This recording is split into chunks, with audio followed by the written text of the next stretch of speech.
દયાપર ખાતે લખપત તાલુકાની ભાજપની આયોજન સભા મળી હતી। સ્થાપના દિવસ, મન કી બાત અને ચૂંટણીની તૈયારી પર આ આયોજન સભામાં વિસ્તૃત ચર્ચા વિચારણા કરવામાં આવી હતી।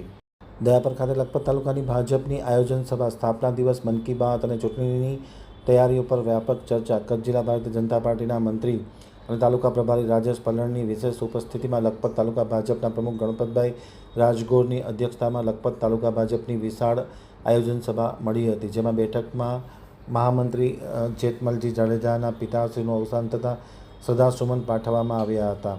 ખાસ કરીને 6 એપ્રિલે ઉજવાતા ભાજપના સ્થાપના દિવસ નિમિત્તે ગામે ગામ અને બૂથ સ્તરે ભવ્ય આયોજન કરવામાં આવ્યું છે, જેની જાણકારી આપવામાં આવી છે। કાર્યકર્તાઓને ઘરે ઘરે સંપર્ક અભિયાન, ધ્વજવંદન સભાઓ તથા જનજાગૃતિના કાર્યક્રમોમાં વધુને વધુ લોકો જોડાવાની વાત કરી હતી। 29મીએ વડાપ્રધાનના મન કી બાત કાર્યક્રમમાં પણ ગામ અને બૂથ સ્તરે કાર્યક્રમ રાખવાની ટિફિન સાથે સૂચના આપવામાં આવી છે। સાથોસાથ લખપત તાલુકા પંચાયતના પ્રતિનિધિ જસુભા જાડેજા, રાજુભાઈ સરદાર, વિક્રમસિંહ સોઢા, મોડભાઈ જાફર, અશોકભાઈ સોલંકી, હાર્દિક સોની સહિતના લોકો ખાસ ઉપસ્થિત રહ્યા હતા। સંચાલન મહામંત્રી નીતિન પટેલ દ્વારા કરવામાં આવ્યું હતું।